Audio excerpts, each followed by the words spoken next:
తేదీ దగ్గరకు వస్తున్న కొద్దీ ప్రచారాలు ఊపందుకుంటున్నాయి. అన్ని పార్టీలు కూడా పోటాపోటీగా ప్రచారాలు నిర్వహిస్తున్నాయి. ఎవరికి తోచినట్టు వాళ్ళుగా ప్రచారాలు చేస్తున్నారు. జనాల్ని కలుస్తున్నారు. ఎవరికి ఎందుకు ఓటేయాలి ఇవన్నీ కూడా వివరిస్తూ వస్తున్నారు. చివరికి ప్రజలు ఎవరిని గెలిపిస్తారు ఏంటనేది మరికొద్ది రోజుల్లోనే తేలనుంది. కానీ ఈ ప్రచారం విషయాన్ని తీసుకుంటే నాయకుల మధ్య అంటే ఎవరు ఏం అభివృద్ధి చేశామో అభివృద్ధిని చూసి ఓటేయండి అని అడగాల్సింది పోయి విమర్శలు చేసుకుంటున్నారు. అవి తారాస్థాయికి చేరుకున్నాయి. ఒకనొక స్థాయిలో అంటే ఒకనొక స్టేజ్లో పదాలు కూడా కొంతవరకు రేవంత్ రెడ్డి గారు ముఖ్యమంత్రి స్థాయిలో ఉండి ఆయన యూజ్ చేసే పదాలు కూడా కొంత అభ్యంతరకరంగా ఉన్నాయనేది కొంతమంది కూడా చర్చించుకుంటున్నారు. ప్రజల్లో కూడా ఇవన్నీ వెళ్తున్నాయి కాబట్టి ఎవరేంటి అనేది డిసైడ్ చేసుకొని ఓటేసే పరిస్థితుల్లో కూడా జాగ్రత్తగా మాట్లాడకుండా ఇలా అహంకారపూరితంగా మాట్లాడటము, ఇప్పటికే 6 గ్యారెంటీ ఇవ్వలేదు, ప్రభుత్వం ఫెయిల్ అయిందని ప్రతిపక్షాలు విమర్శిస్తున్న టైంలో ఇంకా ఇలా అహంకారపూరితంగా మాట్లాడటము కాంగ్రెస్ పార్టీకి కొంత మైనస్ అయ్యే అవకాశాలు ఉన్నాయని కూడా చర్చ జరుగుతుంది. సో మొత్తానికి ఈ ప్రచారంలో సవాళ్లు చేసుకోవటం, ప్రతి సవాళ్లు చేసుకోవటము ఎటు దారితీస్తుందని అంటే ముందు ఏంటంటే ఇక్కడ ఈ మొత్తం సవాళ్ళు ప్రతి సవాళ్ళ కంటే ముందు అసలు ఎవరు ఈ చెత్త మాటలు మాట్లాడినో అనేది మనం చూసుకోవాలి. అసలు ఈ ఫేక్ పేపర్ క్లిప్పింగ్స్తోన ఒక వెలుగు పేపర్ ఉంటే సేమ్ వెలుగు పేపర్ లాగా ఇంకో వెలుగు పేపర్ని తయారు చేసి దానికి పైన ప్రజా వెలుగు అని పెట్టి ఒక ఫేక్ ప్రచారాలను తయారు చేసి నవీన్ యాదవ్ మీద ఒక అసత్య ప్రచారాలకు తెరలేపింది BRS party, BRS social media. ఈరోజు దుబాయ్లో కూర్చోబెట్టి అక్కడ ఉండేటువంటి మీడియాతోన ఈ కేటీఆర్కి ఓన్లీ ఇదే అండి.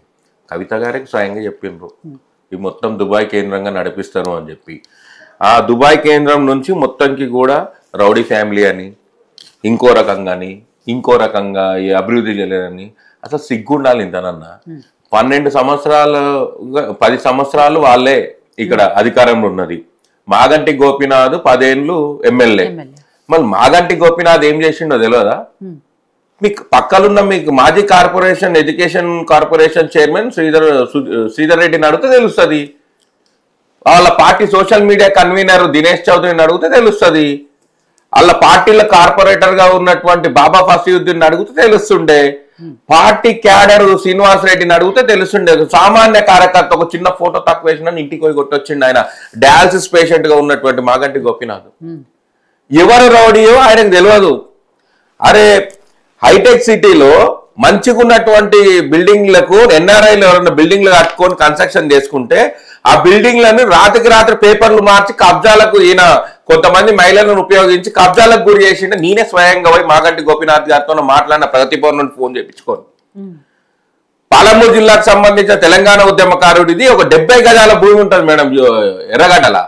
ఆ 70 గజాల భూమిని కూడా కబ్జా చేపించి ఆ కబ్జాలకు వెళ్ళి దాన్ని క్లియర్ చేయించడానికే 10 మంది ఎమ్మెల్యేలు 2 మంత్రులు ఫోన్ చేస్తే కూడా దాన్ని తీయలేడు. అట్లాంటి మాగంటి గోపీనాథ్ ఆయన. అట్లాంటి మాగంటి గోపీనాథ్ రౌడీ కాదని చెప్పి ఇక కేటీఆర్ ఇక మొదటి రోజే రాగం ఎత్తుకున్నాడు రౌడీ ఫ్యామిలీ అని. ఊర్లలో పెద్ద పంచాయతీ అయినా ఏదైనా ఆపద వస్తే ఆదుకోవడానికి ఒక ఇంటి పెద్దోళ్ళు ఉంటారు. ఆ పెద్ద మనుషులు ఇంటికి పోతారు, ఆడ పోయి మాట్లాడుకుంటారు. వాళ్ళని పెద్ద మనుషులు అంటారు ఊర్లలో. సిటీలకు వచ్చినాక కూడా సిటీల్లో కూడా అట్లా పెద్ద మనుషులు ఉంటారు. అదృష్టం కొద్ది ఈ ప్రాంతాల్లో ఉండేటువంటి యాదవులు ఎక్కువ సామాజిక వర్గం ఉంటది కాబట్టి వాళ్ళని పెద్ద మనుషులుగా పోతారు. వాళ్ళ ఇంటికి పోయి శ్రీశైలం యాదవ్ గారి దగ్గరికి పోయి మాట్లాడుకుంటుంటారు. దాన్ని రౌడీలు ఫ్యామిలీ అంటారు. అరే ఆపద వచ్చిందంటే ఒక మహిళ వచ్చిండ్రు, ఆపద వచ్చిందంటే వాళ్ళ ఆపదను తీరుస్తారు. కానీ ఎవరైనా పట్టుకొని వాళ్ళ ఆశలు గుంజుకుంటే దాన్ని రౌడీజం అంటారు. వీళ్ళు ఇట్లాంటి దాన్ని పట్టుకొని దీన్ని మొత్తం రౌడీయిజం అని చెప్పేసి మొత్తం ఆ ఫ్యామిలీని వాళ్ళ కుటుంబాన్ని మొత్తం కూడా ఛిద్రం చేసి మాట్లాడినట్లుగా మాట్లాడి నేనేమంటున్నా ఇదే ఈయన వచ్చింది పాయింట్ ఈయన వచ్చింది. నేను అనేది నేను ఇదే బైండ్ మేడం ఉద్యమకారుల మీద కేసులకు కూడా బైండ్ ఓవర్ చేస్తారు. ఈ విషయాన్ని బైండ్ ఓవర్ అనేది ఈ రోజు ఒక రోజు కొత్తగా ఏం రాలే. ఇక్కడ ఉన్నటువంటి మేధావులకు తెలుసు, రాజకీయంలో ఉన్న ప్రతి ఒక్కరికి తెలుసు బైండ్ ఓవర్ అనే పదం ఎందుకు వస్తుంది అని చెప్పి. బైండ్ ఓవర్ కేసులు ఉన్న వాళ్ళ మీద అక్కడ పండుగలు అదే విధంగా ఎలక్షన్స్ ఉన్నప్పుడు అక్కడ ఉండేటువంటి స్థానిక ఎవరైతే మెజిస్ట్రేట్ ఉంటారో మెజిస్ట్రేట్ ముందు తీసుకెళ్లి ఈ ఎన్నికల్లో గానీ ఈ పండుగలప్పుడు గానీ ఎలాంటి ఏమంటారు ఆవేశపూరితమైనటువంటి పనులు చేయొద్దు, ఏమైనా క్రైమ్స్ కి సంబంధించి ఏం చెయ్యొద్దు అని చెప్తారు. అట్లా కేసులు అయినాయి, కేసులు అయినాయి. అరే వాళ్ళందరినీ రౌడీ షీటర్లనే అని చెప్పరు కదా. రౌడీ షీటర్లు అయిన వాళ్ళు ఉంటారు. రౌడీ షీటర్ల కేసులు ఎందుకు పెట్టిరో ఎవరు పెట్టిరో కూడా తెలుసు. కాబట్టి ఆ రౌడీ షీటర్ అనే పదానికి దాన్ని తీసుకొని పోయి దాన్ని ఏదో ఇదే మాకు అస్త్రం, మేము ఇదే గెలుస్తాం అన్నట్టు చెప్తున్నాను. మాగంటి గోపీనాథ్ దోపిడీలు చెప్తున్నాను నేను. అందుకే ఆ పదానికి దీనికి నిర్వచనాలు చెప్తున్నాను నేను ఏమంటున్నా అంటే కేటీఆర్ స్టార్ట్ చేసిండు ఆ విషయాన్ని. ఆ తర్వాత ఏమన్నాడు, ఏం చేసిండ్రు, ఏం చేయలేకపోయారు అని అన్నాడు. అరే నువ్వేం చేసినావు రాబాయ్, నువ్వే ఆ మున్సిపల్ అడ్మినిస్ట్రేషన్ మినిస్టర్వి, నువ్వే ఉంటాయి కదా. నువ్వు ఈరోజు హైడ్రా గురించి మాట్లాడుతున్నావు కదా, చదువుకున్నావా ఇంకేదన్నా నువ్వే చెప్పాలి. హైడ్రా వల్ల ఎవరికి నష్టము? హైడ్రా చెరువులకు కబ్జాలు చేసినందుకు ఆ కింద స్థాయిలో ఉన్నటువంటి ప్రాంతాలన్నీ కూడా నీటికి ముంపు అవుతున్నాయి చిన్నపాటి వర్షం వస్తే. ఈ మొత్తం కూడా యూసుఫ్ కూడా ఇవన్నీ జూబ్లీస్ లో ఉన్నటువంటి ప్రాంతాలన్నిటిలో కూడా అందరు కూడా రోజువారీ కూలీలు పనిచేసుకునేటువంటి లేబర్ ఉంటారు అందరు కూడా. అటువంటి వాళ్ళ ఇళ్ళకి నీళ్ళు వచ్చి వాళ్ళంతా కొట్టుకుపోతున్నారు.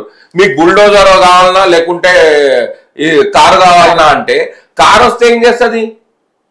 కారు వస్తే ఇంకా మునిగిపోతుంది. ఇంకా కారు వచ్చి ఈ విషయాల్లో ప్రజలని ఏమంటారు డైవర్షన్ చేస్తూ కేటీఆర్ చేస్తున్నటువంటి తప్పుడు ప్రచారాలతోనే ముఖ్యమంత్రి గారు మాట్లాడాల్సినటువంటి పరిస్థితి ఏర్పడ్డది. సరే 10 ఏళ్ల నుంచి వాళ్ళ చేత తీయలేదు, అట్లనే ఉంది. 2 ఏళ్ల నుంచి మీరు తీయలేకపోయారా మరి? అదే 2 ఏళ్ల నుండి మేము ఏం చేసినామనే మాతో లెక్క ఉందని చెప్తున్నాం. మేము 2 ఏళ్ళకి వెళ్ళి నవీన్ యాదవ్ గారు ఇన్ఛార్జ్ గా ఉండి ఏమేమి పనులు చేసినామో మాతో లెక్క ఉంది. ఆ లెక్కకు తగ్గట్లుగా రోడ్లు ఏడేసినాము, డ్రైనేజ్ సిస్టమ్ ఏడైతే మెరుగు చేసినాము అనేది మాతో లెక్క ఉందని చెప్తున్నాం. 10 ఏళ్ళు మీరు చేయలేకపోయినారు, ఇప్పుడు మేము చేసినాం కాబట్టి ఇప్పుడు మేము ఓటు అడుగుతున్నాం. ఓటు అడగడానికి మేము అర్హులము. ఈరోజు 10 ఏళ్లలో మీరు రేషన్ కార్డు వేయలే కాబట్టి మేము 14,000 రేషన్ కార్డులు అసెంబ్లీ నియోజకవర్గ పరిధిలో ఇచ్చినాం. అదే మేము చెప్తున్నాం. ఇంకా రాబోయే రోజుల్లో నిజమైన లబ్ధిదారులందరికీ కూడా ఉచిత కరెంట్ ఇచ్చినాం. వాళ్ళకు ఎవరికైతే ఇంకా అభద్ర భావం ఉందో వాళ్ళకు ఉచిత కరెంట్ ఇస్తూనే ఉన్నాము. మహిళలకు ఉచిత బస్సు సదుపాయం ఉండనే ఉన్నది, గృహలక్ష్మి పథకం ఉండనే ఉన్నది. సో ఇవన్నీ వస్తూనే ఇక్కడనే ఉండి ఈడ ఓటర్లుగా ఉండి గ్రామాల్లో కూడా వాళ్ళకు భూములు ఉన్న వాళ్ళకి అందరికి కూడా వాళ్ళకు కూడా మేము మా రుణమాఫీ చేసినటువంటి ఘనత ఈరోజు కాంగ్రెస్ ప్రభుత్వాన్ని. సో ఇవన్నీ కూడా మేము చేసిన వాటిని కేటీఆర్ అబద్ధాలతో దాన్ని ముందుకు తీసుకెళ్లి ప్రజల్ని డైవర్షన్ చేసేటువంటి డైవర్షన్ పాలిటిక్స్ చేసిండు కాబట్టి ఆ సమయంలో మాట్లాడాల్సి వచ్చిండొచ్చు, మాట్లాడింటారు. సత్యవతి గారు, ఏదైతే 2 ఏళ్లలో మేము చేసిన